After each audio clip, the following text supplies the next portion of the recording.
You know this shit. This whole time I done had the damn thing on.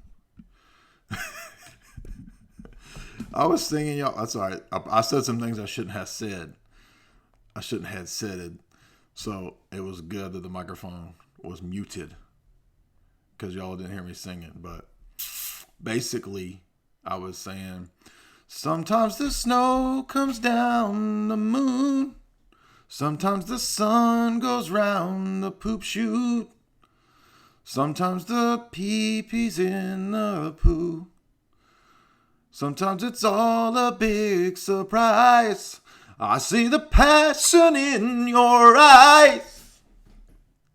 Y'all remember that Vanessa Williams? Y'all remember that straight Vanessa? She was that Nubian princess, dog, coming hot off the 90s Nubian princess, being put straight up because she got jade eyeballs. Right? Jade eyeballs. And you don't usually see like maybe one in 5 Nubian princess got jade eyeballs. But that's what got her that role, right? It got turned off, but then it got turned up in here. All right. So y'all remember that Vanessa Williams, right? She got that role in Eraser. Well, you got a problem wrong on your test, boy. You got a problem wrong. You get that eraser out. Get that eraser out. Smoke your ass a damn stogie, dog, because like Arnold done said, it's all about them damn stogies, dog. So we're going to learn from Arnold tonight what them spec ops be up to. By the way, I'm kind of thinking Arnold might have had some kind of spec op kind of job. Y'all remember when Arnold went to Bilderberg? I do. I remember when Arnold was up at that Bilderberg meeting back in the day. So they done cloned him and put him in the damn Reluminati, dude. Sometimes the sun goes round. Because the song is about things being unnatural. So is that her unnatural love? What is that song about? Save the best for last. I know you're all waiting for me to play that glorious clip. I know your mindset. I know how you work. I know the ins and outs. I know your unnatural ways. Right? I know that you guys want to see the sun go around the moon. You want to see Nubian princesses with green eyes. Well, you're going to see it tonight if you watch tonight's homework. Did you, between the time that I put this up 30 minutes ago, go do your homework and watch these movies? I hope you did. We do have some fun movies tonight, though. So, yeah, Sixth Day, Junior, Eraser, and Last Action Hero. I saw some crazy stuff in these that I didn't know. What is this? What is this? We got some newbies. We got some news. Yeah. Here we go. About to delete some of these fools.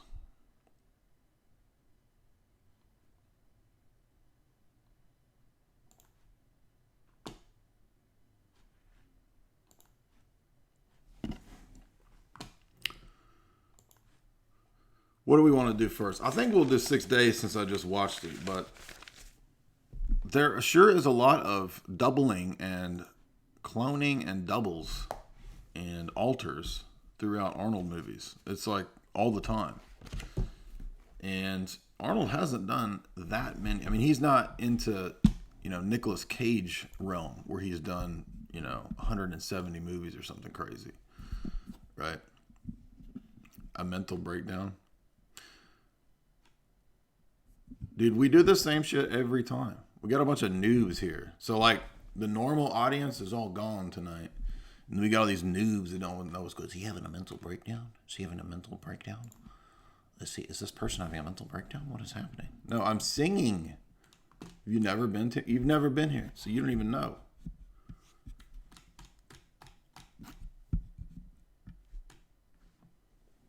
The Trump admitted. Okay, so here what we got, like Democrats in the chat.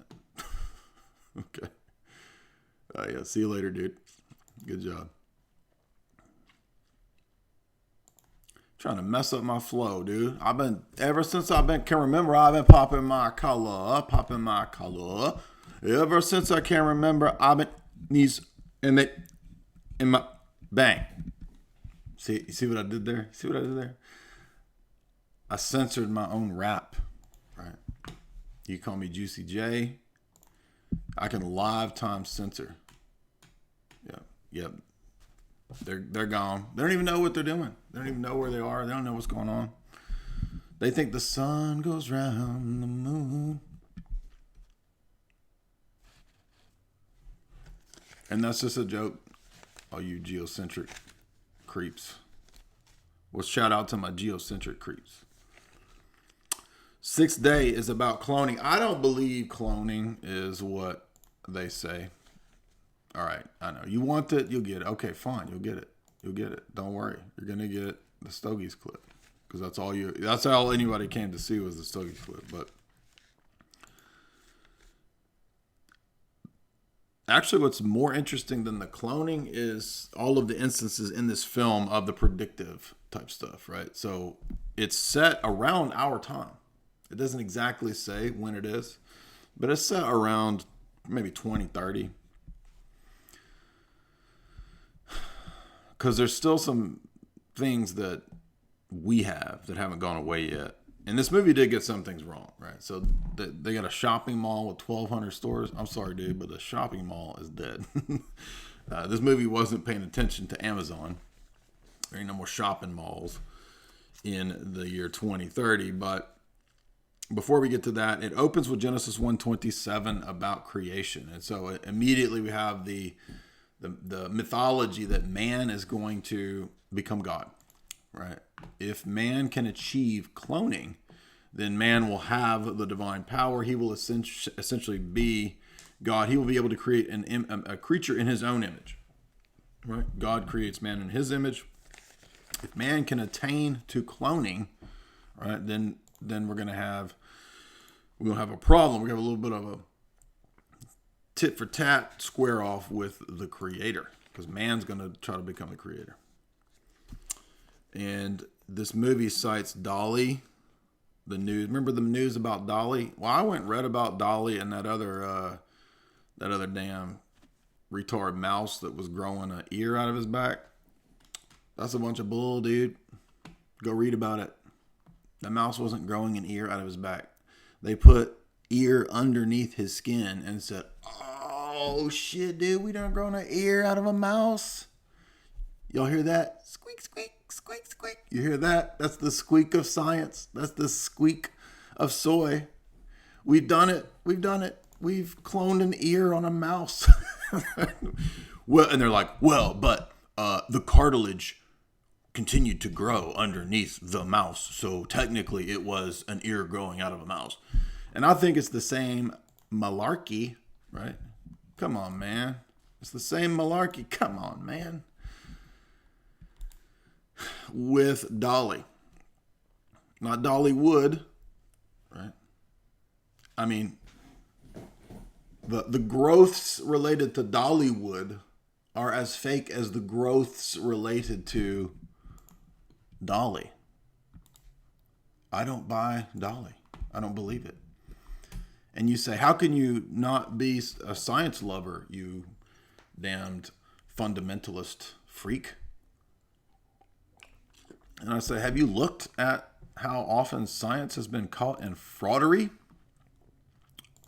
Have you seen The Lancet mentioning the fact that up to 50% of science papers are not only non-reproducible, but also, in fact, fraudulent? Have you seen Jogan doing all them, interviewing them dudes a couple years ago that were putting out all them fake science papers about gay dogs and discrimination at the dog park? I remember that. That was some funny stuff. But all them papers got published, dude. Did you know that? So science is essentially propaganda. That's what you got to understand here. And that's why I don't believe Dolly, dude. 1997. Oh, we clone. And then you go and you read about what they're claiming is the cloned pig, the cloned sheep. And it's like, well, when we took the embryo and when we grew it, there was like 97% similarity between the original cells. It's just something like this. It's like, oh, wait, so that's the criteria, is that some of the original cells or something like this were come on. If that's the criteria, then freaking anything. I mean, all humans are clones because we have like a large degree of similarity, right? I mean, isn't there some high degree of DNA similarity between monkeys and lizards and humans? Oh, dude, we're all clones, bro. We're all lizards, dude. Oh, science just blew my mind, dude. We're all clones. We're all lizards and monkeys at once. We're all Joe Rogan. Oh, we are just clone freaking lizards. Cloned lizard monkeys on a rock spaceship flying 60,000 miles an hour through the universe with nothing signifying sound and fury.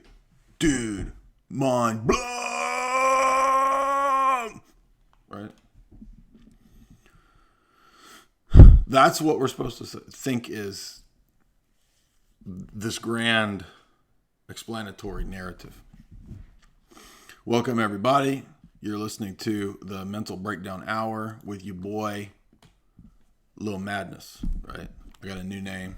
I used to be a young boomer, but a lot of them Bay Area rappers started coming after me when I started talking about Vanessa Williams being Nubian Princess. So, I got like 25 Bay Area rappers teamed up with Lil AIDS coming after me. So I had to change my game a little bit. So now you see me wearing that mafia style now. So I had to make a little alliance with my boy Tony. Y'all know Tony? My boy Tony S. and his boys, Paulie and Chris. So all the Bay Area rappers, take note. Anyway, I'm going way off track here. Dolly. The movie starts with Genesis 1:27 and Dolly. And what is this? From 2000? Right. So this is a year 2000 movie. I'm not buying it. Now maybe they are cloning. I don't know. You never know with these wild science tales, right? I mean, the science and the science fiction is indistinguishable now. You just don't know, right? We see then a football field. We see the future of sports. And they've integrated the tech, and people are wearing visors, and the players can do the Terminator Google glasses thing and all. I don't think that would ever come into football, because one thing this movie missed was toxic masculinity. This movie has not dealt with the toxic masculinity, which would not be allowed in the future. And so Demolition Man is actually a better version of the future in that regard. There's too much toxic masculinity in this future. Then we find out that Johnny Phoenix, a famous football player, has injured himself, and his corporate owners, who I guess own this XFL football team or whatever it is, they dispense with Johnny Phoenix. Johnny Phoenix, what a name. Now, you can tell his name is significant. The Phoenix, of course, resurrection. And from the scientism worldview perspective, which is in one sense I think there's an outer portico of science religion, the scientism, right? This kind of Neil deGrasse Badonkadonk Tyson out here in the outer sphere portico.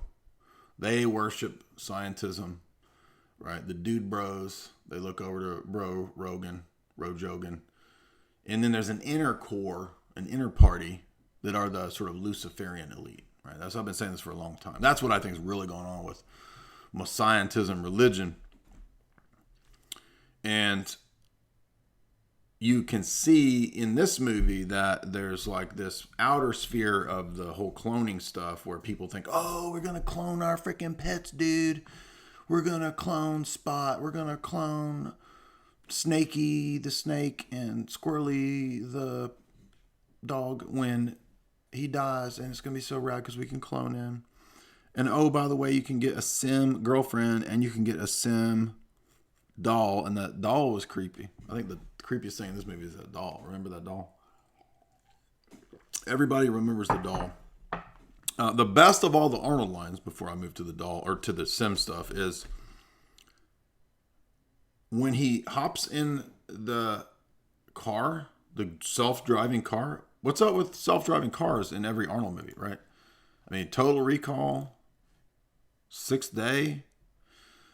Arnold was ahead of the game when it came to these self-driving cars. I mean, this is back to the 80s, 90s. He hops in the self-driving car, and Michael Rappaport looks at him, who plays the beta tech nerd, and he says, what took you so long? And Arnold says, I had the breakfast of the champions today.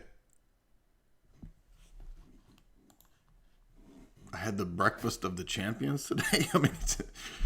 I mean, it's not an ad for cornflakes or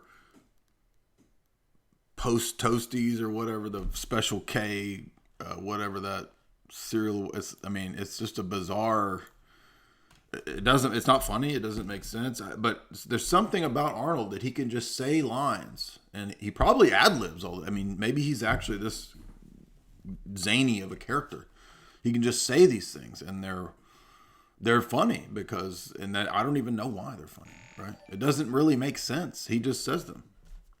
And you'll pick up on this. I've been reviewing a lot of Arnold films, and you'll start to pick up on these sort of random things he says that he's not eating. I don't even think he's eating Wheaties. He just says, I had the breakfast of the champions today.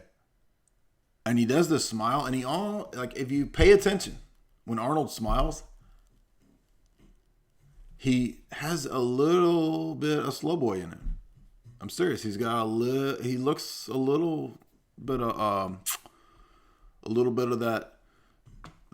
that DS, to quote our boy Theo Von, got a little bit of that DS, got a little taste, a little drop of that DS in him. And you'll notice that when you watch Arnold smile. If you doubt me, go watch. But what they're always cloning Arnold. They always want to clone and double Arnold, mimic Arnold. I guess the thinking in the 80s and 90s was Arnold is like the representative of peak masculinity. I mean, is that the thinking process of like, well, if they were going to clone people, they would pick, the bodybuilder guy or something. I don't know, but I'm guessing that's why. Oh yeah, who are we going to clone? Right, a bunch of scientists sitting around. Arnold, right? Obviously, that's who we're going to clone. Yeah, but he just says these lines. Michael Rappaport plays the nerd. Now, interesting point about the Rappaport character is that he's the AI. He's the tech nerd that works with Arnold at an extreme sports outfit. I'm not really sure what they do. They do jet helicopter, whatever that thing is. Exhibitions and flights. And Michael Rappaport is like his co-guy, and Arnold's literally coaching him on how to be a man. Like he's like, you stick your chest out, put your chest out to be the man like I am. You need to be more of a man. You want to be the masculine. Right? He's constantly telling him what to do. And this and one other aspect of this movie are spot on, which is that the men in the future, you'll notice there's only one other masculine person in the film other than Arnold, which is is it Terry Crews? I mean, the black dude who's the assassin. Michael Rappaport has a relationship with his iOS. Yes, it says that in the film. He is in a relationship with his operating system in his house. And if you remember, I know Lil AIDS in the chat remembers in Blade Runner 2045, Ryan Gosling got a relationship with his iOS, right? Remember that? Ryan Gosling got a relationship with his iOS. Who is that French chick? I forget her name. Well, this is already in this movie. It's just like that. And Michael Rappaport's like, yo, give me a beer, bitch. Yo, I'm home. Load up my damn Xbox, bitch. You know, this kind of stuff.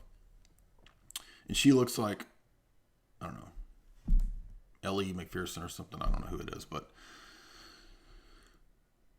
And Arnold calls him on it. Arnold's like, you have the relationship with your operating system? Why don't you get a real girl?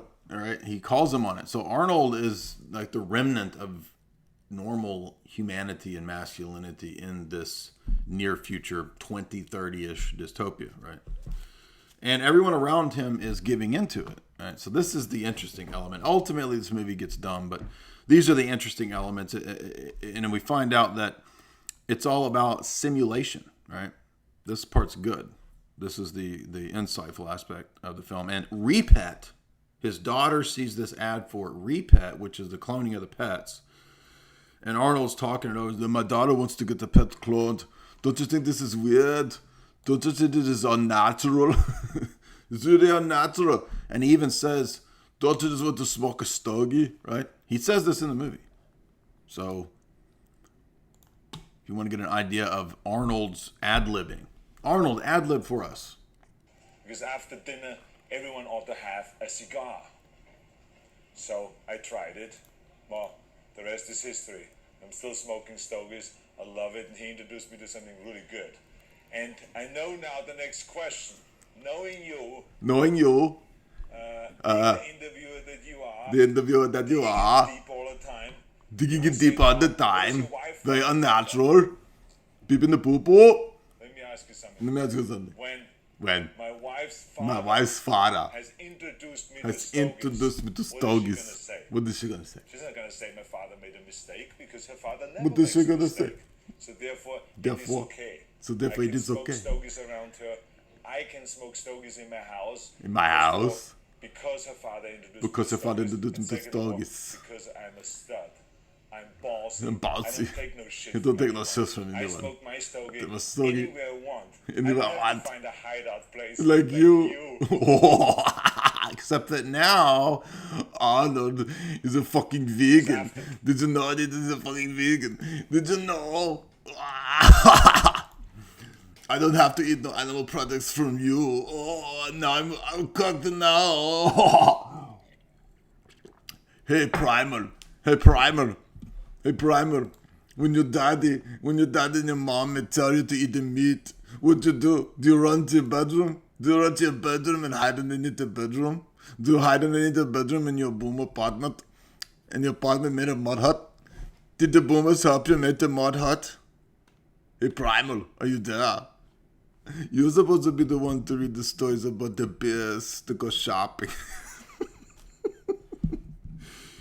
The breakfast of the champions. By the way, who actually believes that any of these people are following this dumb vegan diet? Right? Come on. They get paid zillions of dollars to promote the vegan diet. Just to eat the plant, right? Don't eat the flesh. Don't be the serial killer. Don't be the serial killer. We got one of the blue check marks in the chat. The name of is your mate Tom. Don't be the serial killer. Unless you want to eat the serial killer, then you can eat the serial killer. Then you can eat the killer. But in the meantime, just be the vegan and make yourself the little weak man. Anyway, just eat the stogies. Are you hungry? Do you need something to eat in the middle of the virus? Go and eat the stogies. Here, I will send you an entire package of stogies within the hot dog bun. Would you just eat the stogies in the hot dog bun? Look at the little primal, he ran away. The little primal ran away. He's not handsome. There's two handsome people on the internet. He's not Primal Edge out, but it is also Jay, right? And me, Arnold. Yes, Arnold promotes veganism. So where maybe they cloned Arnold and they replaced him with his weird vegan soy replacement.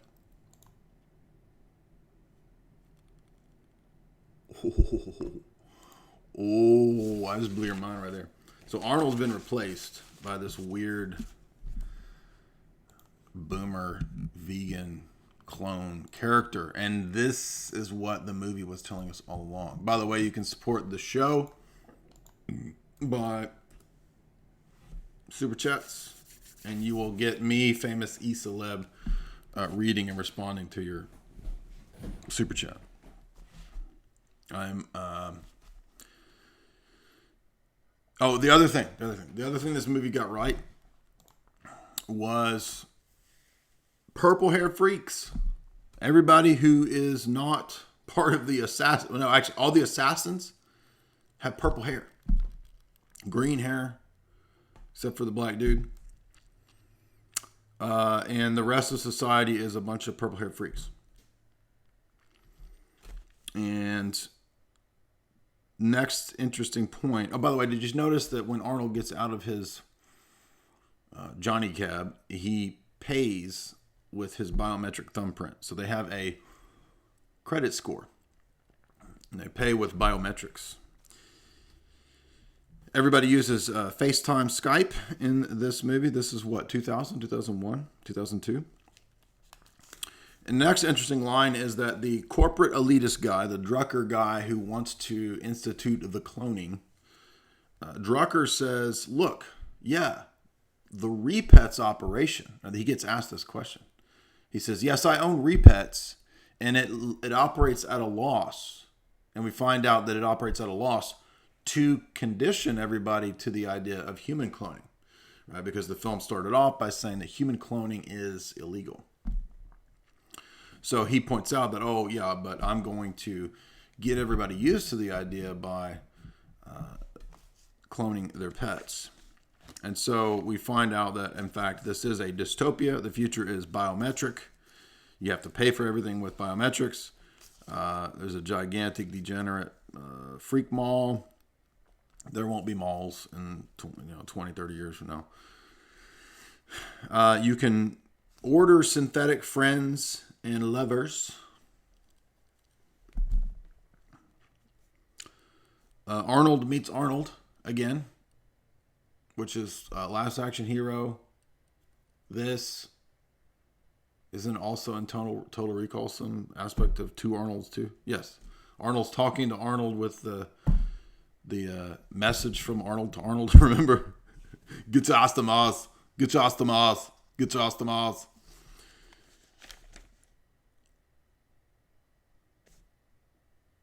So Arnold meets Arnold. Hey, you're not me. I am me. No, I'm you. You're me. And they have this debate, right? Who wins this debate, by the way? Arnold or Sim Arnold? Well, it's actually a transcendental argument for Arnold. It's the TAA, right? The presuppositional argument for the existence of Arnold. All Arnolds presuppose the existence of the clone Arnold. Boom, just blew your mind. Did you notice the virtual AI lawyer and the virtual AI psychiatrist? Get to Tomas. I thought that was interesting. So not only do you get virtual AI lovers, you get virtual AI lawyers and psychiatrists. And the psychiatrist is the German. Tell me about your father. You haven't said anything about your mother. Right? And then Arnold's like, shut up! That's another line that you will say. Arnold, he has to ad-lib. Like they told him that acting was arranged between talking woodenly and yelling. So acting is those two things. You can improvise by choosing you want to yell or just say the words. So you get those two types of Arnold. And the best is when he yells usually some phrase or a variation of the same phrase in every movie. Such as, get down! Put your head down! Get down now! Right, those three. Or shit, or bullshit. Some of the staples in the Arnold improv repertoire.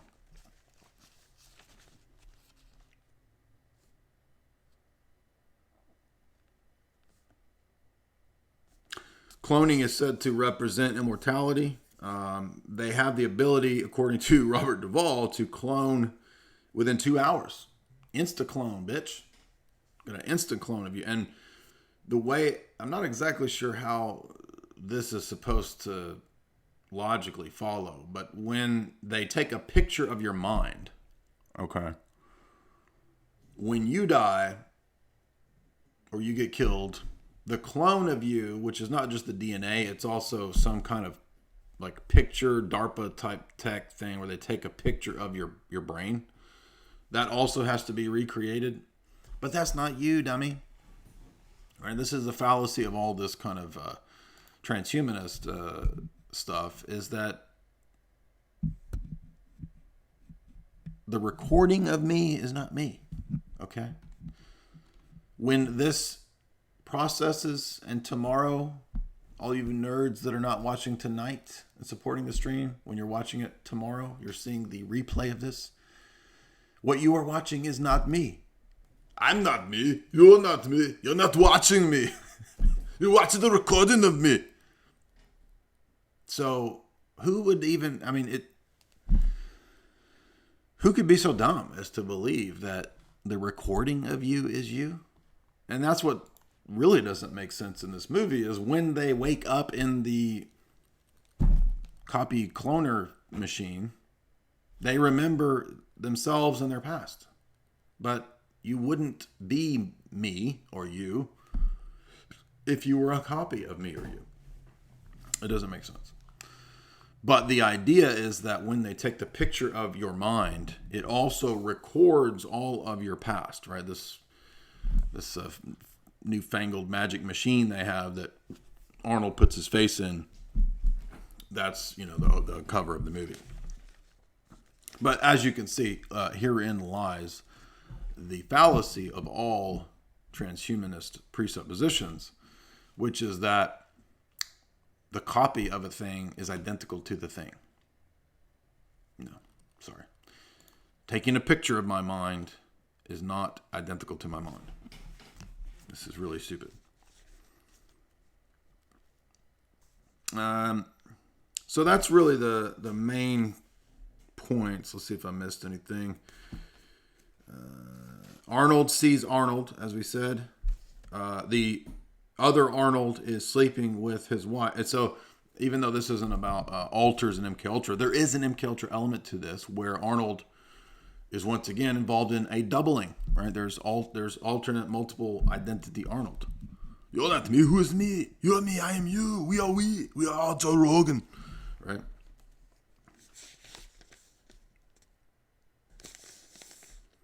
And he complains to Michael Rappaport, right? He's even smoking the smoke. He's even smoking the stogies that are mine.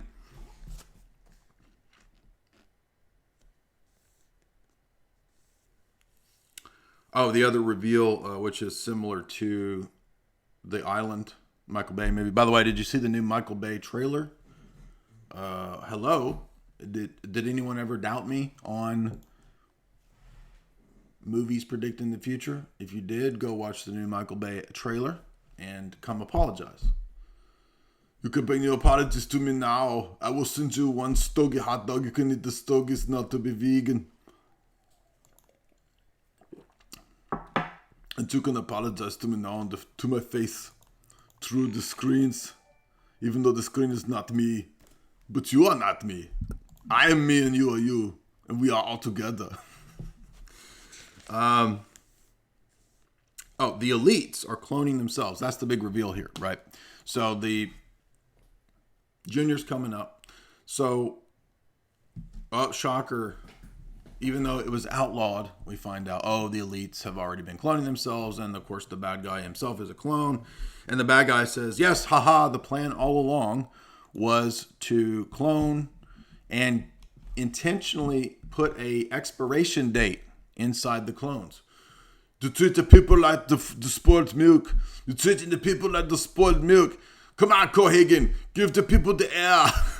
That's another one of the great lines. Hey, Cohagen, give the people the air. The people demand the air. The people demand the air. Cohagen, give the people the air. Bullshit. And so, expiration dates for humans. And of course, if you, the scientism Luciferian elite did obtain the power to clone, well, of course they would set expiration dates. And by the way, they wouldn't clone you. You think any of the transhumanism, you think any of that is for the masses and the normies? No. It's not for you. Duh. You're not going to be cloned. You're going to get cloned and merged into a human centipede janitor creature. You'll be like a giant blob janitor. Like you and like 20 other people like back to back all, and you just have the ability to like mop shit, right? You could be a giant, I don't know, John Carpenter blob creation clone of 20 people in a blob together that just kind of walks around mopping shit, you know, or coding. Like you're a 20 person human centipede that does coding or something. That's what you could get cloned to do if there were elite cloning in the next 30 years. Do you think Gil Bates wants you to get a new fresh body and some fresh dapper gear, dog? You think Gil Bates, give this man a new dapper body. I want him to be Dapper Dan. Give him a nice long male member. Allow him to recreate. No. You think Gil Bates is going to give you a teeny pee-pee weenie and not let you give him a tiny micro ween and make it so that it doesn't ever do anything. It just has to sit there like a little pimple on a log, and he can go be a janitor in my New Balance factory. Right? That's what you get when the elite obtain cloning. Duh. And everybody else is like, oh, dude, it's going to be badass when I can get a clone, dude. Yeah, I'm going to order my clone to have a damn 20-foot penis, dude. You could put that shit, just order it online. Like what you want I want my clone body to have like based traps, dude. I'm gonna have trap muscles out to here, dude. And then I'm gonna have like blue eyes, and I'm gonna give him damn white teeth though. And then I'm gonna give him like 17 fingers just to be fucking weird, dude. And then I'm gonna give him like web toes so he could swim real good, and a damn 20-foot penis, dude, because I could get all I want with that, bro. It's gonna be badass when we could clone people and genetically manipulate. Like, that's gonna be like that? Are you serious? How dumb are you? That's what people think, though. They think, oh yeah, dude, clone, dude. Clone schlong, dude. But no. In fact, as Drucker says, playing the Illuminist psychoscientist, we will clone everybody to have a limited lifespan, and they will just die when they, 2 years. You're expired, dude. You're expired. You aspire, dude. Now, again, Arnold is no stranger to these very predictive science movies. But I will give Arnold a shout out because I read a bunch of articles on Arnold before doing this goofy stream, and I read that he was actually really smart about his business practices. When he won his body, oily body competition thing, and he got, $200,000 back in the day, back in the 70s or whatever.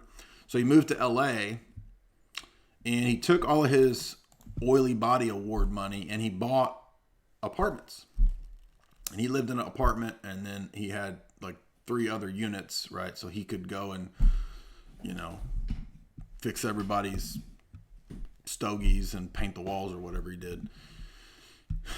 And then when he made some money, From that, he bought another apartment complex of like 8 units, and then he basically built it up to 100 units before he'd been in any movies. So Arnold was already a business savvy person from owning apartments and property from the early Battle world. And then what he did was, after he realized that he wasn't making the kind of money he thought he would make being the movie star. So what he did was he said, instead of an upfront payment, so this is after he'd done a few of the big hits, right? And he made a few $1 million from the first few hits, but he said, you know what, now I want to start asking for a percentage of the movie. And that was a smart thing for Arnold to do, because the movies ended up making a lot more afterwards. And he ended up making a lot more that way.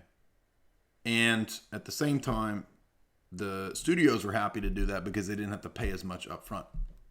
So it was kind of a thing that worked out for everybody. So him and Danny DeVito and Ivan Reitman made a bunch of money on Twins and Junior, basically, is how this worked out. So actually, Arnold made more money, I think, for one of those two, Junior or Twins, I forget, than he did from like Terminator 1 or Conan, which is interesting. So there's you a little bit of life wisdom from Mr. Stogie himself. Invest, if you can, in things like real estate. And by the way, I don't have Twins on this list. We'll hit it next time. I've not yet seen, I just started it last night and I fell asleep. Not because it was bad, but it was late. Raw Deal, and then there's Red Heat and Twins. Now, I don't know how or why, but I never watched Twins in the 80s or 90s, whenever. I never watched that. I never watched Junior. So these are new to me. Can't watch everything. Excuse me. But Arnold is, like, why is he's always placed in these genetic issue movies? It's just weird. So you got Junior, you got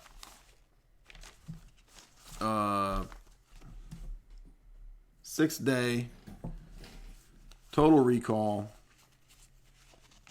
and Twins. And they're all dealing with the theme of genetic engineering. Terminator also deals with that. Transhumanism, genetic engineering, sci-fi. So basically there's always these elements in the Arnold movies. And Arnold is a really interesting character. And as we see in Eraser, now remember with Ben Affleck, remember with some other famous characters that we've seen from the Hollywood scene, they seem to probably have been or working with some intelligence capacity agencies, right? We've seen ample evidence of that. I wrote 2 books on it, by the way. If you've not read these 2 winners, be sure and go read those. Those are some key winners there. Now, I know most of the nerds in this audience have read my Nobel laureate for journalism literature works, Esoteric Hollywood 1 and 2. By the way, I meant to bring up Running Man. We got a Running Man too, and I gotta find it. Because Running Man is in this analysis as well. Dang it. But yeah, Arnold is always in these types of movies. Now, Junior doesn't have a whole lot of stuff to analyze, but it's worth bringing to the... What am I doing? Look for Running Man. Schwarzenegger. Arnold. Schwarzenegger. A. Is that him? Or is that a different person? No, half the audience is going to leave now because I'm trying to find this. Maybe it's in my second book. I don't even remember what I put in what book. But let's see. Where you at? Come on, Arnold. But he loves those genetic alteration movies, doesn't he? He's such a weird character. Here we go. 346. There's a reason for this. I'm going to show you something. Did you know how Running Man starts? You know what year it is in Running Man? By 2017, bad things happen in America. Interesting. All right, I just had to find that. So thank you for your patience. So Arnold is your typical guy who is a scientist. Yeah, that's believable, right? Bodybuilding scientist. And he's afraid of having babies. The baby in the nightmare. The baby in the nightmare. And he works at a fertility clinic. Here we go again. He's a genetic scientist at a fertility clinic.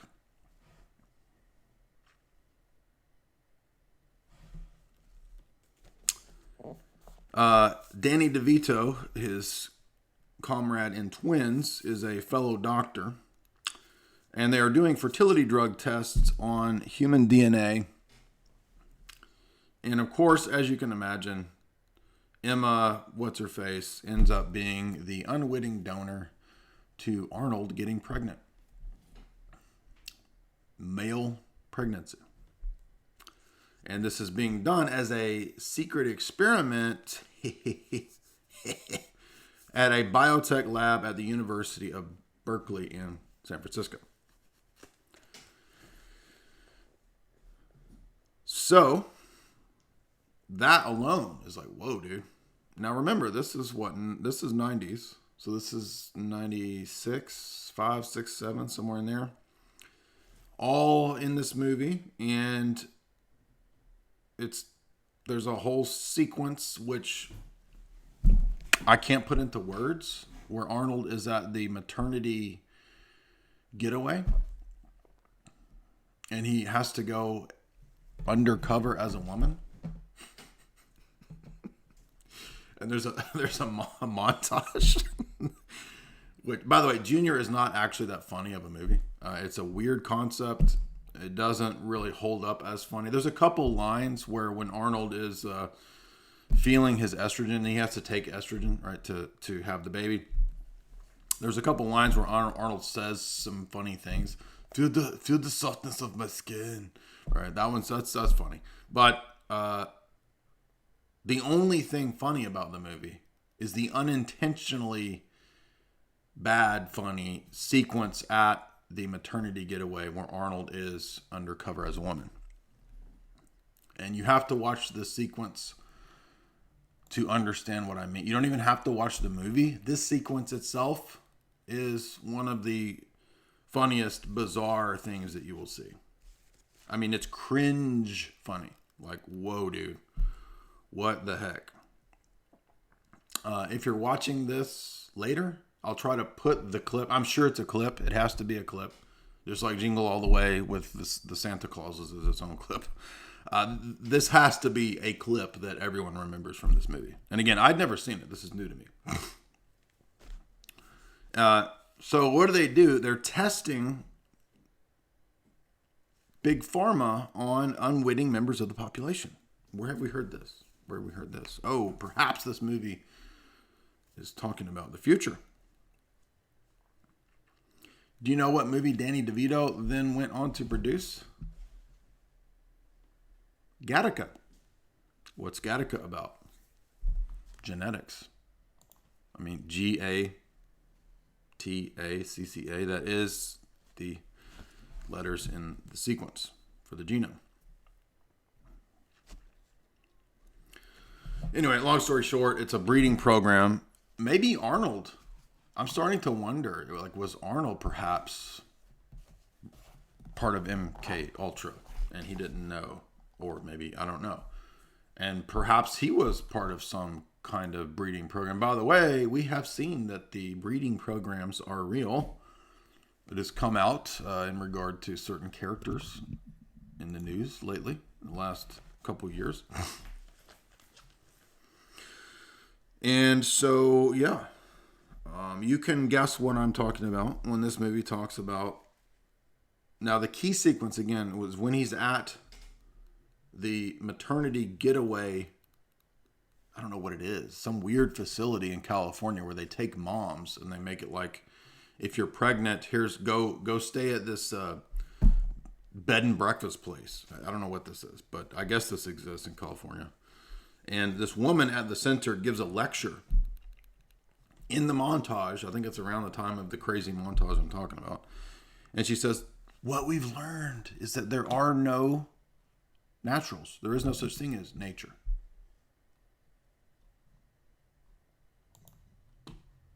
There you go.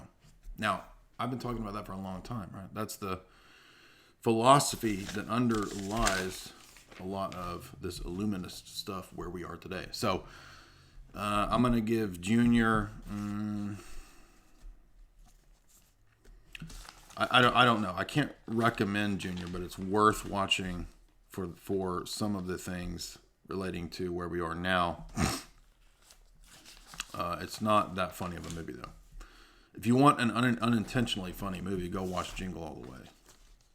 All right, so next is Eraser, 1996. Another one of these. So Arnold is in Spec Ops again.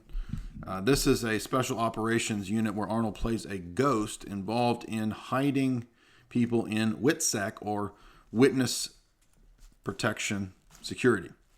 So the opening sequence is Arnold working to save a mobster who had informed on Tony. I don't know. It's ironic they say Tony. It's not Tony Soprano, but you could imagine maybe it is. I mean, there is the very Sopranos-y element to this, although this is prior to the Sopranos, with this character and his role at the end, which is really goofy. But now, Eraser was not as bad as I thought it was going to be reviewing it. I had not seen this since 1996 in the theater. Collateral Damage is really bad. All right, it's almost unwatchable. Eraser was watchable. All right, I mean, it's 90s and cheesy, but not terrible for a 90s action movie. If you're in the mood for a ridiculous 90s action movie, Eraser is not bad. But be prepared for a bunch of absurdity. But if that's what you're looking for, that's what you'll get. Now, Collateral Damage is not even watchable. However, did you know that Collateral Damage was postponed in its release because of its similarity in terms of TERROR events and the Big Nine? Yes, go look it up. Collateral Damage was delayed because it has as its plot, it was going to come out like right at the 9 event, dude. And they were like, oh, this is not appropriate. Put this movie off for a few months. And they might have even reshot some scenes and changed something. Oh, this is just too eerie. Whoa, how could it be that a movie has something so similar? Now, again, remember, True Lies and Eraser, two movies that are going to include the theme of international TERROR. This is not yet the period when we've entered into the international war on tea. And yet here we are being told in the fiction, especially in True Lies. Now, I did mention True Lies in a previous podcast, and we covered a little bit of it. So I'm not going to go into True Lies tonight, but we'll do another stream with some of the Arnolds that we haven't done that are pretty good. We'll do Twins, we'll do True Lies, we'll do some of the 80s ones that I'm just now getting to, like Raw Deal. No one gives Schwarzenegger a raw deal. Go watch the trailer. But remember every decade has the trailer guy with that voice. In a world, right? So the 90s guy is not the 80s guy. This is a previous guy who had really, like freaking Viceroy cigarette, Doral. I got a damn Virginia Slim Doral voice. Nobody gives Schwarzenegger a raw deal. Watch that trailer. That's exactly how that dude talks, right? Not the 90s guy, the 80s guy. Everybody knows the 90s guy voice, right? Even the comedians used to do his voice. The guy before him, though, is like he's like the personification of Doral cigarettes, right? That's what your uncle smokes, right? when he's telling dirty jokes, right? Your damn dirty joke uncle smoking them damn Dorals. 3 titties, and a rabbi and a priest walk into a bar. That's your Doral uncle telling dirty jokes. Get it? What do you get when 3 titties walk into a bar? A priest and a rabbi. Everybody talks about dad jokes. Don't forget uncle jokes, right? Your uncle's over there with a Doral talking about titties walking into a bar and having an argument with a priest and a rabbi. And then some nasty shit that comes out of that somehow. I don't know. But that's what that's your uncle's jokes, dude. Don't tell me it's not. Because I know you got an uncle. Unless you were born in a test tube. You were born in the test tube. Many of you out there with the little weak boys born in the test tubes. We got a few super chats tonight. We got Val Kilmer himself chatted me $1 and a penny. Now, Val, come on. You got how much money for being freaking Mad Mardigan? And you're going to give me a penny? $1 and a penny? Come on, Val. What's up with that? Val's got to have them Valiums. Come on, Val. We want the best for you around here, Val. Don't be a Val Killjoy. $1 and a penny. I've seen your houses in Architectural Digest, Val. You got freaking island villas. Come on. I'll probably own an island. You own that damn castle that Willow got all witched up in. Tell me that Mad Mardigan's gonna give me 1 coin out of his treasure chest. Come on. You're the greatest swordsman that's ever lived, Val. Come on. I'm the greatest swordsman that's ever lived. Willow! You are great! Mad Mardigan! Peck.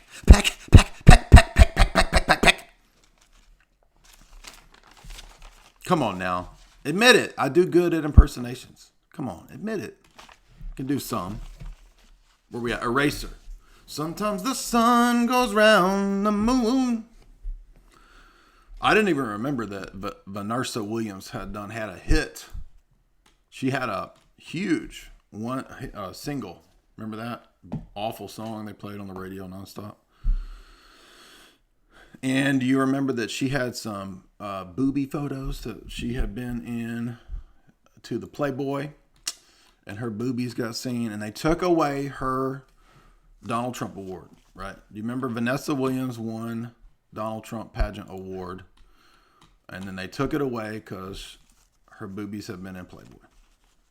I had forgot all that from the 90s. Anyway, but Vanessa, right, works for a big defense company, private defense firm.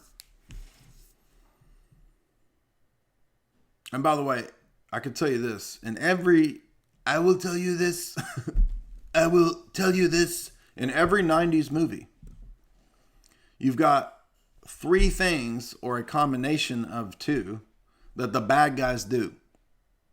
Every one. The bad guys are selling drugs, or they're selling weapons, or they got a damn mini disc with some information on it. That's it. That's all there was to the black markets in the 90s. So maybe 1 or 2 exceptions. But, in movie world in the 90s, it should have been pretty easy to stop all bad dudes. Number 1, just stop printing damn mini discs because every bad guy is pushing around little mini discs. And by the way, remember that mini disc players are a huge failure. Remember mini disc players? But that's all that's going on in every 90s movie is the bad guy. Okay, is he selling drugs? I mean, in this one, it's weapons mixed with high tech. So they got a rail gun, right? You've heard A. Jones. You've heard A. Jones talking about rail guns. This movie's about rail guns. What's a rail gun? A pulse gun, an EMP gun.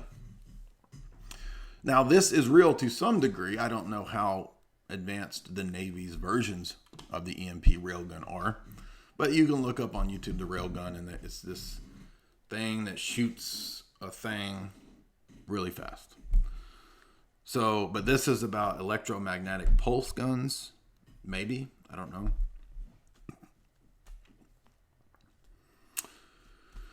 Anyway, but Arnold's job, let's go back to Arnold's job, is to stage people's deaths.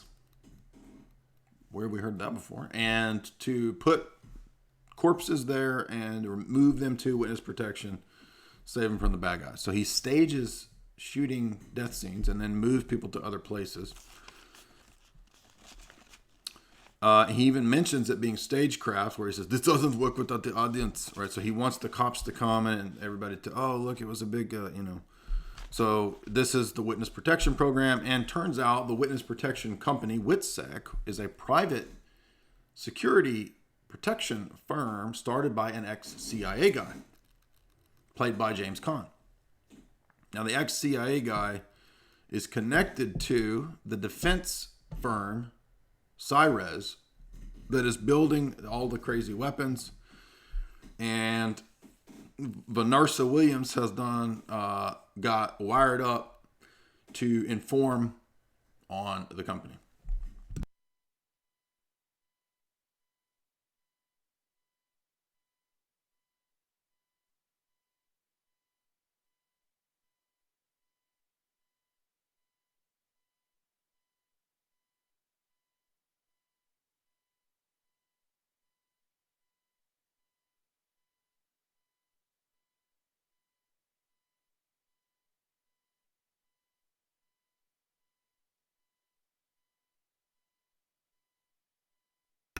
Whoa, dude.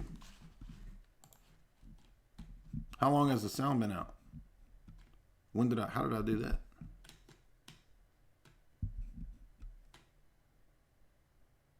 I don't know. Yeah, the sound got muted somehow. Damn it. Now I have to wait for the chat to catch up, because I don't know where I got to. Sometimes the sun goes round the moon. It's like every time I sing Vanessa Williams, it goes out. I don't know why that went out. That was weird. What did you guys hear last? Mad Mardigan. Did you hear me talking like Mad Mardigan? Okay, 30 seconds. All right, that's not too bad. So, Cyrez Defense Corp. It's all connected. NSA, CIA, James Caan. It's all connected. James Caan eventually says, oh, by the way, let me tell you something, Arnold. I'm a former CIA operative guy, and I made a lot of connections selling drugs and weapons when I was doing the CIA thing. And when I went into private security, private defense firm stuff, I just kept all those connections so that I could sell on the international market to the Russian mafia and to the TERROR boys. And so, wow, that's actually kind of revelatory. Big private companies outside the purview of government are actually the ones selling to the international rogue elements. And it's private companies of people who were in the CIA, NSA, and went to private defense. And they run and arm the rogue bad boy networks. Whoa. And turns out, yes, he says, I am selling weapons with all my old CIA pals. So, pretty revelatory. Pretty revelatory in this movie.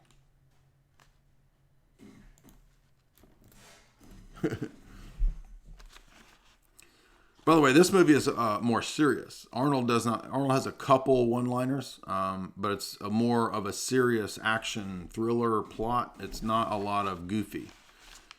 And he does have one terrible line where when they're at the zoo, a gigantic alligator is about to eat Vanessa Williams, and Arnold shoots him in the throat and says, "Now you're the luggage."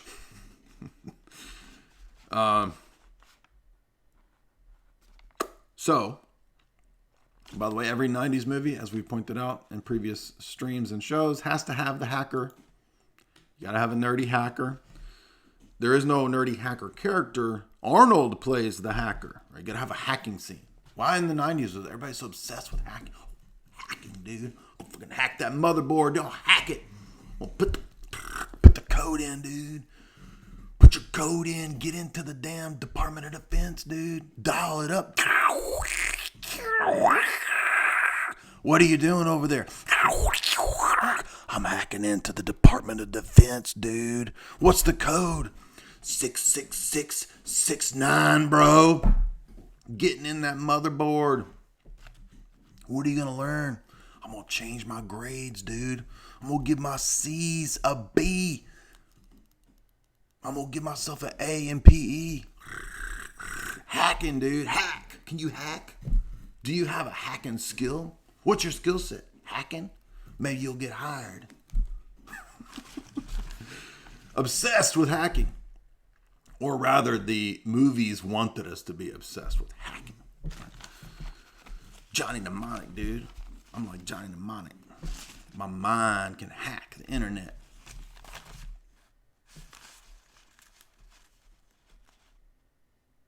Where was that? Okay, so they hack, and then that's when they find out what's going on when they hack it. I was like, they're selling the arms to everyone. They're selling it on the international market to the Russian mafias. Right. And he figures it all out. And this is the funniest part. I take it back. There's some ridiculous stuff in this. It's not as serious as I thought. Because he says, they're going to sell 1,000 electromagnetic guns down at the harbor. They're going to arm the entire networks of the terror. So they go down to the harbor and they find the mobsters. Literally the Sopranos. Yeah, you went to, you mean that, why do I gotta take out fucking James Caan, huh? Why do I gotta be the one to take out the James Caan, huh? Why is this for me? Right, so they go get Tony Soprano. The mobsters are mad that the private security firm is arming people on their docks because the mobsters control the union, which controls the docks. That's all in the movie. That's pretty wild. Hackers, hacking. Put some Prodigy on, dude. Heat up a damn Hot Pocket. We're about to hack the Pentagon. Change our grades. Like Matthew Broderick, dude. Ferris Bueller could hack the Pentagon, man. You ever seen War Games? Anyway, so as you can imagine, they foil James Caan's private operation. The mobsters help out. They destroy the whole corporation. But because they're a gigantic billion-dollar corporation, they're about to get away with it. And as you can imagine, Arnold saves the day by parking the bad guy's limo. He calls up his mobster friends. I need to talk to Tony Soprano. Is there Tony there? Yeah, what do you need, Arnold? Yeah, of course I'm here. What do you need? You want me to take the fucking limo and put it on the train tracks and make a couple guys disappear like a fucking gabagool? You want me to turn these two guys into gabagool? Yes, the gabagool would be great. Turn the guys into the gabagool. And he does. And James Caan is kind of dumb if he falls for this. Like, really? Because James Caan tries to blow up Arnold. Arnold knew he was going to do it. And so Arnold puts James Caan's limo on the train tracks. And by the way, in movies, how come train conductor people, they don't ever put the brakes on? like train drivers are psychos. They just always go through anything sitting on the tracks. Do trains not have brakes? I mean, I know, yeah, okay, so they probably have to pull the brakes, 5 minutes ahead of time, but they don't ever even pull the brakes. It's like, okay, we went through that car, so just keep going, right? I mean, 90s movies, bro. That fucking, you want me to make the guy into the gabagool? Make the guy into the gabagool. Turn the guy into the gabagool. Oh, yeah, okay, Arnold, I'll turn the guy into the gabagool.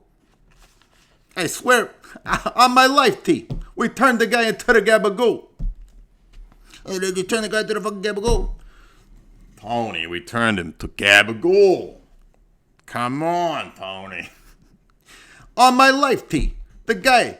He went from being Sun Tzu to Gabagool. That was Christopher, Polly, and Tony, if you didn't know.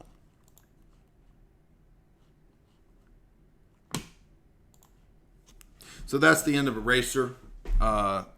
Revelatory in terms of the plot. Real world stuff going on there, kind of laying out. I mean, by the way, nobody in the 90s nobody knew what the damn NSA was, except for people who worked in government. But there were all these movies in the 90s with the NSA in the plot, which is wild. Enemy of State, Sneakers, X-Files, Eraser. Lots of movies would mention the NSA. And I was in the 90s, I know. Okay. Hardly nobody knew what the damn internet, nobody knew what the internet was until, like, even when the internet was new and people were getting dial up, people didn't know what the internet was, right? It's like, oh, what's this? Oh, you go to the library and log on and look up Alta Vista, right? Go look up Netscape Navigator and type in KLF. You type in your band that you like. Whoa, I found a GeoCities page with a dancing baby gif. Right? And it's like, who care about the internet? You get electronic mail, right? That's all anybody thought about, right? In 1996, 7, you hear about the internet, you think, oh yes, electronic mail. I will get an electronic mail. Whoa, this is so cool. Let me IRC you, right? Within a few years. Oh, get the internet relay chat, bro. We could chat. All right. Now we're going to come to tonight's climax. Last Action Hero. Now, this one I enjoyed the most of all these. It's not the most revelatory. It's the most weird. It's the most philosophical, we should say. The most conspiratorial will be Eraser, right? The most soy sci-fi, 6th Day. The most cringe, Junior. The most bizarre and philosophical Last Action Hero. It's Columbia Pictures. It is a meta treatment of satire of the action hero in late 90s. So Arnold is playing an Arnold in a movie world. Now, I've often made jokes, probably unconsciously remember. I forgot Running Man. I got to do Running Man too. We'll say Running Man last for us. Sorry. Like, what would it be like in movie world, right? If you lived in movie world, like, people in movie world, they watch. So you think, how come people in movie world, like, they don't realize what the bad guys do? The bad guys always do the same thing. That's because in movie world, what they watch on TV is us. See how that works? So they don't get that there's patterns and the bad guys always do the same thing because their fiction, their entertainment tells them that bad guys don't always do the same thing, right? Because they watch our real world as their fiction. And by the way, if you were in movie world, just go to a damn warehouse. Because there's always shit going down at a warehouse. There's bad dudes selling drugs. There's bad dudes selling weapons. And there's bad dudes exchanging mini disc players with some kind of crazy information on it. And it's going down at the warehouse, I can tell you right now. So I don't care what movie world city we're in. Raccoon City, Arkham, whatever, wherever we are in this. Just go to the damn warehouse. Any of them. Pick any factory or warehouse at any given time at night, and there's a damn bad guy doing some stuff there. Probably got a babe with a gun to her head or something. And I've thought about that before, and then I forgot that, actually that kind of stuff comes up in this movie. You go watch Last Action Hero, and it is asking the question, what if we went into movie world and hung out with action heroes? And it gets into really weird layers of meta level questions. So this is, I would argue, actually is a good movie. In different senses, right? Not just the entertainment value. It's actually an interesting film. There's interesting questions. And Shane Black is, of course, the screenwriter.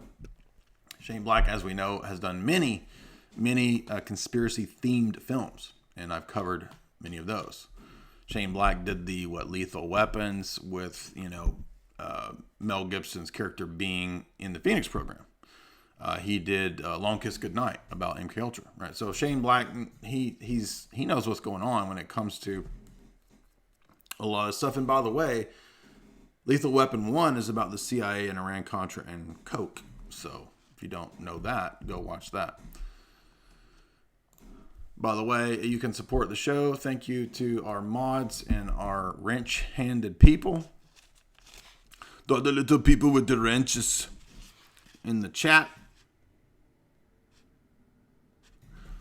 So we know it's a satire of action, and it's a satire of the American perception of what movies and arts are. That's another element to this movie that I like, which is we notice this when we see the Hamlet references, right? So we see the kid, I forget his name, he sees at school the play Hamlet, right? He wants to be hanging out with that creepy old dude at the movie theater because he just watches movies all day. He watches Jack Slater action movies.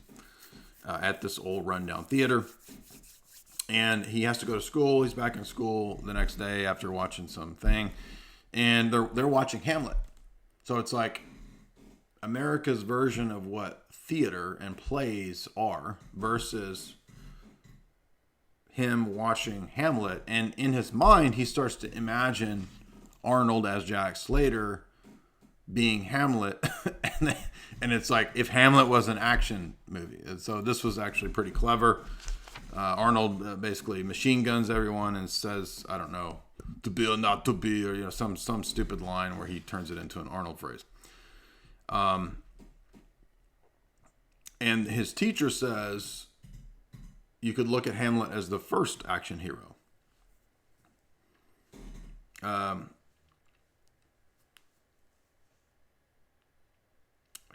I can never read my notes. Arnold, last action hero. Oh, this was my thought when I'm watching this. If Hamlet's the first action hero, Arnold actually is the last action hero.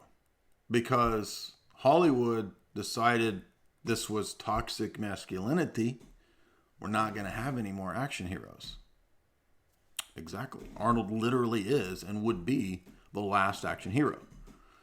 Now, I mean, there's other action heroes, and they've kind of milked this a little bit more with Expendables and this kind of stuff. But even that, right? I mean, that's still kind of the end of the Arnold era, right? I mean, the 90s was action heroes. And then that genre, for whatever reason, it was done. Yeah, I mean, superhero crap, that's kind of action hero, I guess. But it's not action hero like 90s action heroes, right? Bruce Willis, Van Damme, Sylvester Stallone, Arnold. That was the draw. That was the blockbuster in the 90s, right? Arnold dominated the 90s. So, where am I at? Let's see. Okay, so he, now in the upstairs, there's some interesting posters that I think are relevant because there's a poster of Houdini, and there's this ticket that supposedly comes from Houdini that takes you to the movie world.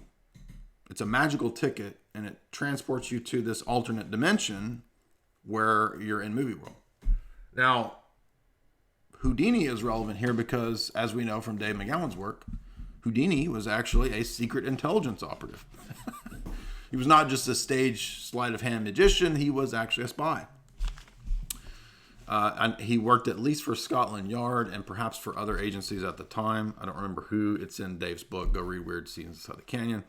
So already we have the idea that, okay, so there's more going on here. They're making a big deal about, you're referencing Houdini.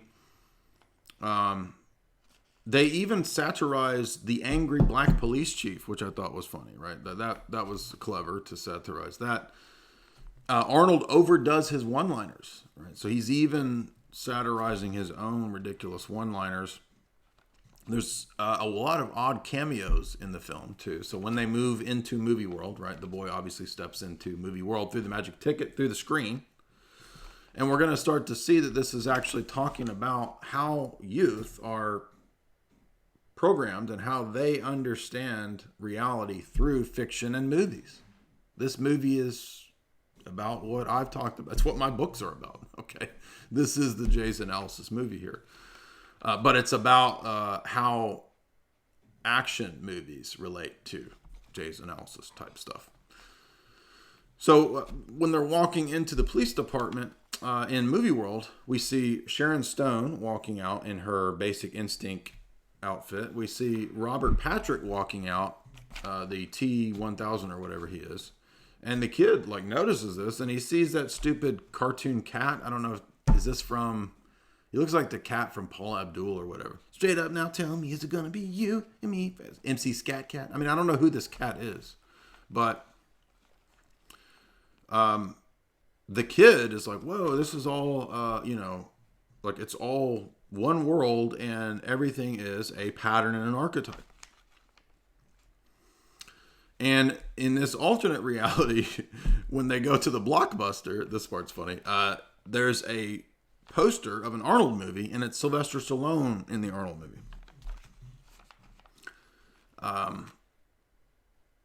They even make the joke about phone numbers being 555, right? 555, 555. And so the plot becomes the boy trying to convince Jack Slater that this is movie world. This is not the movie world. I'll take you to the Blockbuster. You'll see the movies. This is not the movies. In the movie world, everything is Acme movies, right? So it's cartoonish. It's hearkening to cartoon archetypes and patterns. And the boy even calls. He says, "There's actually no ugly people. Like, there's babes walking around everywhere." And this is because it's movie world, right? This is before, modern times when we have the new type of model that exists, right? And the other interesting element is that his mom is a single mom. Did you notice that? So with the coming prevalence of the single mom, who becomes the replacement father archetype? This guy right here. Why is that? Well, the movie is actually telling you that, right? And if you paid attention to Jingle All the Way, did you notice that that's what Jingle All the Way is about? Now you think that's ridiculous. I challenge you, go watch Jingle All the Way, and you will notice that it's about it's Anakin, whatever that kid's name, the kid that plays Anakin. Are you an angel? Right? He wants this toy because it represents to him masculinity. And Arnold realizes this, and he puts it out of his mind. And the Sinbad character, right, of all people, when Arnold is standing in line for the consumer junk toy that everybody's going to fight over, Sinbad's standing behind him, and he gives this rant. And the rant that Sinbad gives is actually correct. He's like, man, didn't you know this is a bunch of junk? They're trying to program us with all these damn toys. It's all a bunch of consumers garbage. They're trying to replace the mail. He says that's what the movie is about. Right? And it's the same thing going on here. Arnold is the replacement father archetype for the missing father of whoever this kid is, right? This is just every kid, basically. So the replacement father.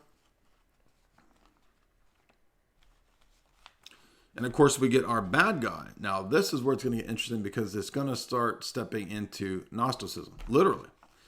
The replacement bad guy, we're going to have the association between his left eye, which is a fake eye that is a snake reptile eye. And let me see, what's my notes? There's an ET reference too, by the way. And eventually the bad guy starts to realize that he's in a trapped dimension. And he realizes that if he can step into our world, he can utilize all of his powers to rule our world. And so basically the bad guy is the Gnostic deity archetype of the archon, right? He's the evil Jehovah creator according to the Gnostics. Because everything he wants to do is what the Gnostics view the evil deity as wanting to do. So he wants to come and control this world. He's imprisoned in this other world.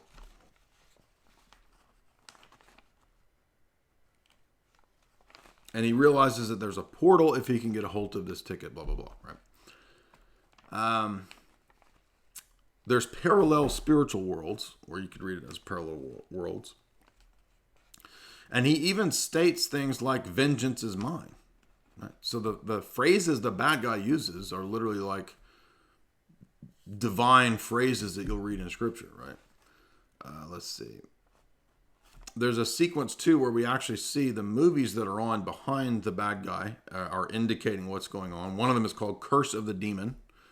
Could be a real movie, I don't know. But in the real world, one thing that's interesting that they did was that in almost every sequence of the city streets in the real world, there's movie theaters everywhere. And movies, right? Movie titles listed on the marquee everywhere. There's tons of them. Curse of the Demon, Hot Blood, Real World. These are all titles. And the movie, it's, in other words, the real world is satire. And the Hollywood world isn't the satire. That's what I've been telling you. That's the whole thesis of my books. So Shane Black, come on my podcast. Maybe we should talk about this. Single America's generation or coming generation of single boys, or boys raised by single moms, I should say, are now going to be raised by the Hollywood archetype of the father.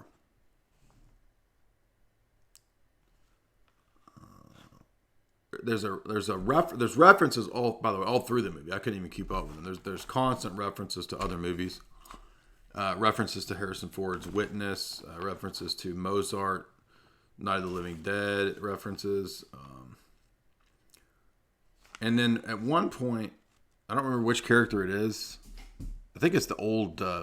Is it the old guy who runs the movie theater? Somebody says Hollywood is writing our lives. Yes. Exactly. Now, when the bad guy and Jack Slater step over into this world, the bad guy or somebody says this world stinks, right? I forget who it is that says this, but this is where we get into the real obvious Gnostic demiurge element. This world is actually a prison. Arnold meets Arnold. Hey, you're not me. I'm me. Who are you? You're me. Right? This same exchange that we've seen over and over and over, which is bizarre.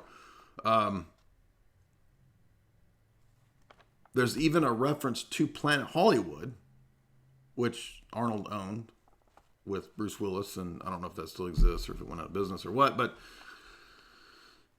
it's just really weird, this parallel, this stuff going on. The eye, ironically, is the bomb, which is weird at the end. So they have to shoot the eye. It blows up. And then there is a reference to the opening of these portals where realities in the movie world all over the place start stepping into our world. So Death from Ingmar Bergman's Seventh Seal steps into our world and is about to kill Jack Slater. And the kid says, he says something stupid. I don't remember what it is, but please don't kill him or something. And Death just like walks off, right?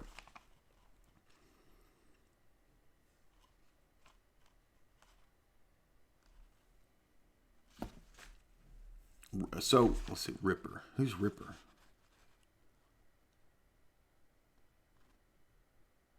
Ripper is the real villain, is my note, but I don't remember who Ripper is. Death comes out of the Seventh Seal. Yeah, so it's like the spiritual world is these alternate universes. The archetypes of the alternate reality spiritual universe are stepping into our reality through movies. Through the movies programming our psyche, is what the movie's saying. And then movies are becoming reality. So it's surrealist, basically, is what I'm trying to say. But in a weird, esoteric way. And so the hero has to kill the hero archetype. The demiurge Satan character is then defeated. And then we get the death of the father and the resurrection in the son. So the archetype, the fictional archetype character that Jack Slater represents actually does eventually have to die. And that's what allows the young guy to mature, to grow up.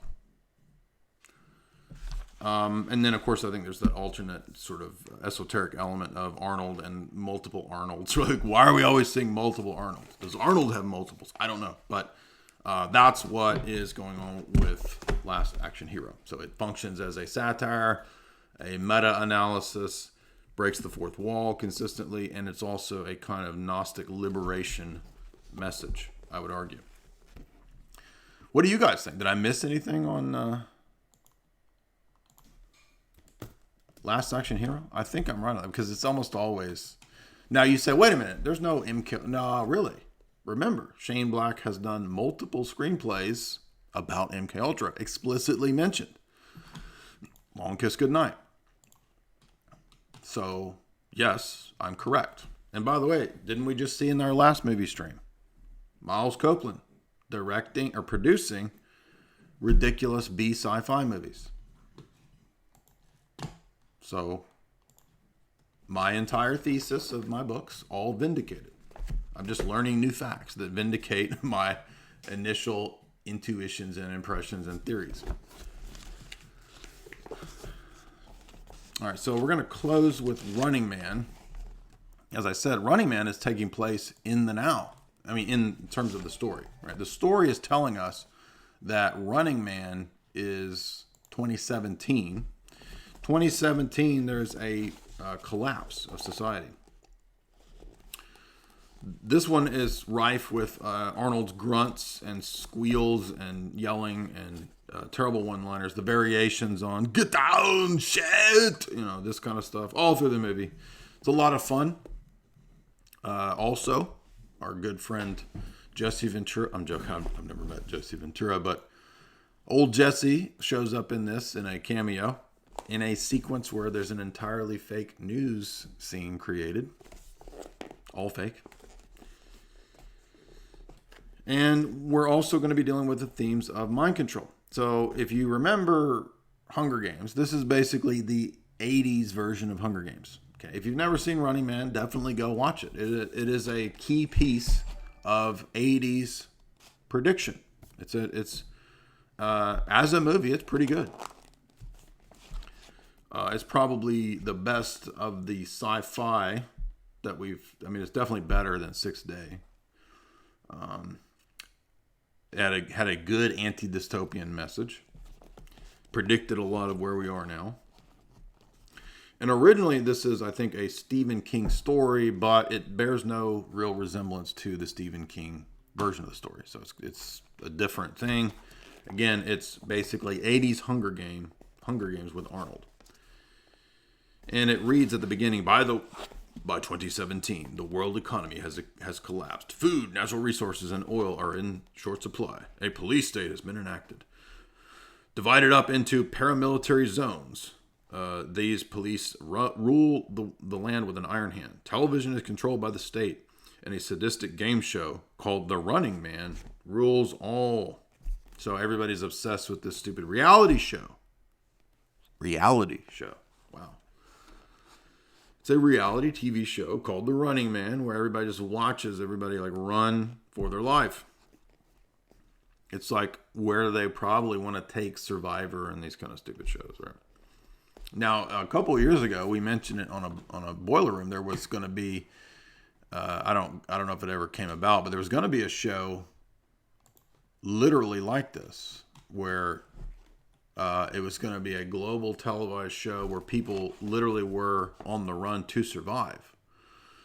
I guess they ran into, issues of legality. I don't know, but I mean, there will probably be something like this eventually, I would imagine. I don't know, but in this dystopian story, it is. And I even mentioned the fact that, we've been told for a long time that an economic collapse could potentially bring in this kind of stuff. Here we are. Great reset.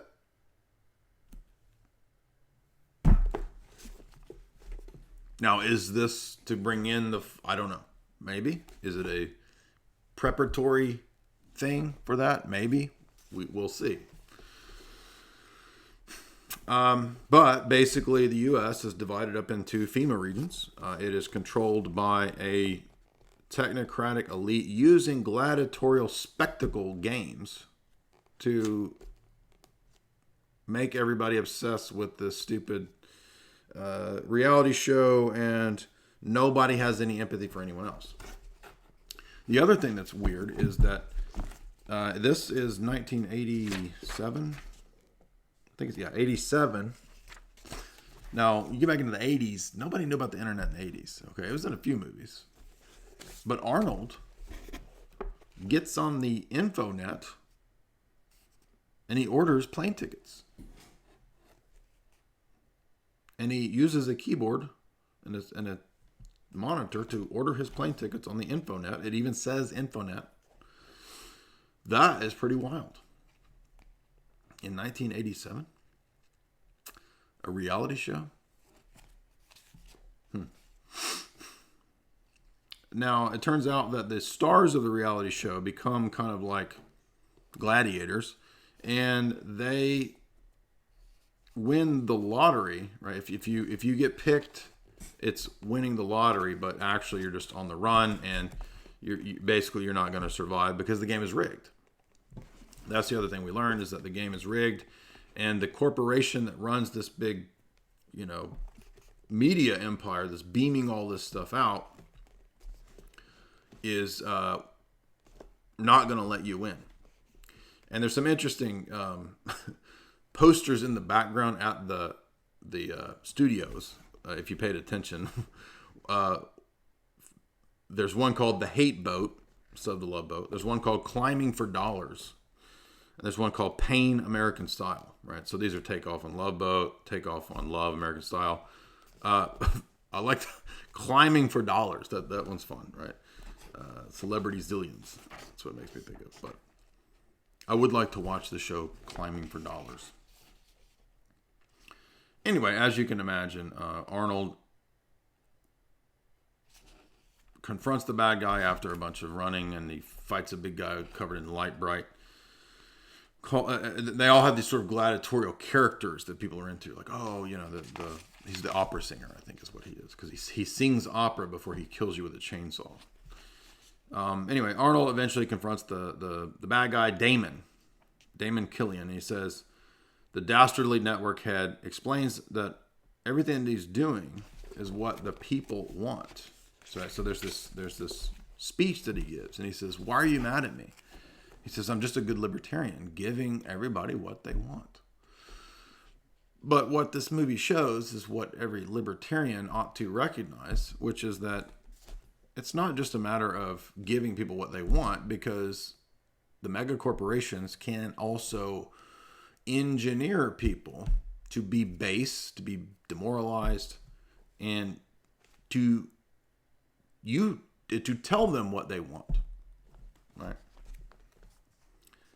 That's the problem here. And so the movie is a good expose of infotainment and brutalization through the media. I mean infotainment in the bad way, right? I mean, we're doing infotainment right here, right? But we're doing it in a healthy way, hopefully. And in this setting, again, we have an accurate prediction of what pop culture would do to society and the kind of degeneracy that it would bring about, and it was actually pretty accurate. So quite a bit to think about. Last Action Hero was our best film. Eraser was the most revelatory in terms of like deep state, that kind of stuff. And then Running Man, the most predictive in terms of the dystopian elements. Let's read these super chats. We've gone for almost 2 hours. And we got Jethro for $10. He says, I stay in my jacuzzi and smoke the stogies. I don't need to hide like you. Right? And you say, thank you for the content. Well, thank you, Jethro, for that $10. Much appreciated. Mr. Ham, $10. What do you think about the OCA? Do you have any advice for going to an Orthodox church for the first time? There are a lot of good OCA parishes, but there are also some problematic ones. So I can't give you a blanket statement. You'll have to go check them out and see. But I do not attend an OCA church. Jair Bear, 375, no comment. You have no comment because you have nothing to say because you have no brain. The brain is empty up there. It's like a big vacuum with the nothing in there but the airs. Val Kilmer, look at that. $1.01. Mad Mardigan being stingy as freak. Peck, peck, peck, peck, peck, peck, peck, peck, peck.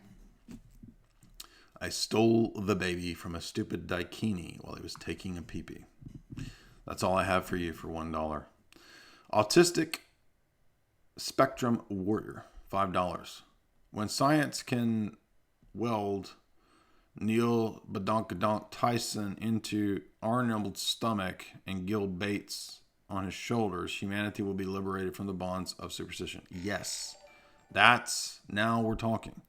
Now we're talking real transhumanism. That's what I want to see. I want to see everybody welded together into a big John Carpenter style blob. Then we'll be free.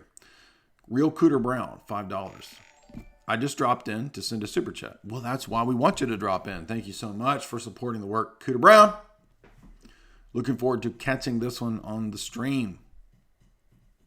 Well, if you listen to it, which is fine, you won't get to see all my gesticulations and what did the guy say at the beginning of the show? Losing his mind.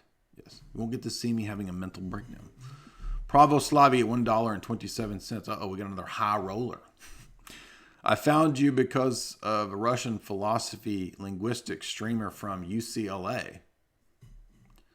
A Russian philosophy linguistic streamer from UCLA. That's definitely a unique character. I don't know who that is. I know one guy who knows Russian, Mark Hackard, but he is not from UCLA, and he does not do live streams. 1 hour ago, he talked about you debating JF. Cool beans. He would like to argue with you about logic. Uh-oh. I guess. I don't know who this person is. You said he is nicknamed Uber Marginal. So he's not uber marginal, he's uber marginal. Is he the Russian version of Tim Allen? I don't like Tim Allen's jokes. I'm just making a joke. Tim Allen is not very funny, but I don't know. Uber marginal can come to the Discord and he can debate there. David G for $5. I'm a fan. I learn a lot. Keep up the good fight. Was acting stupid earlier. Oh, I'm sorry. I guess I'll have to unban you then, David G. Because I can never tell. Because I'm an autistic spectrum warrior. When people are being jerks. Being D-bags. And when they're being cool. So, this is the Tristan strategy, right? You ban people so that they'll send a super chat to get unbanned. I'm just going to start banning everybody in the chat. Then everybody will send me a super chat. And I will be able to pay my bills. So, I'll go back, David G. And I'll unban you. You were talking that smack, though. You were talking that smack, boy. Ashley Christine, $5. Jay, I attended an Orthodox church Sunday for the first time, and I mentioned you to the priest. A guy overheard me and said that there was another guy who attends who is also a fan of your material. The priest knew who you were. Uh-oh. Well, that's cool. Hopefully it's not going to be a bad report, right? Hopefully the review, hopefully the Yelp review of me won't be bad, and he won't say that I stank. Jay's got some stank on him. You're the guy with the stank. You got the stank of the stogie. There's a guy, there's a lot of stank on him, and he has the stank of the stogie. Everyone ought to have a cigar. So I tried it. Well, the rest is history. I'm still smoking stogies. Smoke the stogies. He introduced me to something really good. And I know now the next question. Knowing you, the interviewer that you are, You got to dig deep. digging in deep all the Digging time. in deep all the time. You would what say does your now. wife think What does about your wife think about this? Let me ask you something. Let me ask you something. When my wife's father has introduced me To to stogies. what is she going to say? What is she going to say? She's not going to say She's not gonna say made a nothing. mistake because her father never makes a Her mistake. father never makes a mistake. So Her therefore, father, the papacy, is infallible. it is okay. I can smoke stogies around her. I can smoke stogies in my house. First of all, because her father introduced me to stogies, and second of all, because I'm a stud. Not like you. Ballsy. I don't take no shit from anyone. I smoke my stogie anywhere I want. I don't have to find a hideout place. Like you. There you go. I know everybody wanted that again. Ashley Christine for $2. The priest said that you bring a lot of people to the church. I'm a non-denominational Christian, but that might change soon. Well, yes, we hope so. Glad to hear it. I hope you had a good experience. And maybe if you've not seen the video that I did critiquing the evangelical sphere, I have a video called Critique of Protestantism and Evangelicalism. All right. We had a lot of fun. We've gone for about 2 hours. Thank you, everybody. Much appreciated on those super chats. It was fun. Always fun, right? Doing these goofy Arnolds. They never get old, and they're much funnier than they were in the 90s. I didn't realize, right? So coming up soon. Again, I know I'm late on my subscriber content. I apologize to you guys. I'm trying to work on a book. Books are a tremendous amount of work because this isn't like a free-flowing movie book where I, spout out my ideas on movies. This is a more philosophical text, and it's taking me forever. So I will have the next subscribers talk up hopefully in the next couple days. That's my goal. But thank you for your patience. And you can support my work by subscribing at the link in the show description to the website. We don't know, what's going to happen. Could disappear from internet platforms at any time. And if you want to support me, you can also buy these books at my website in the shop. You get signed copies. Every day people say, do you still have signed copies? Always, brah. Always. You're supposed to be the one to buy the signed copies. Go shopping with the bears. You are supposed to be the one to buy the Jay's books. You're supposed to be the one to buy the Jay's books. Otherwise, I will make you eat the stogie instead of a hot dog bun. To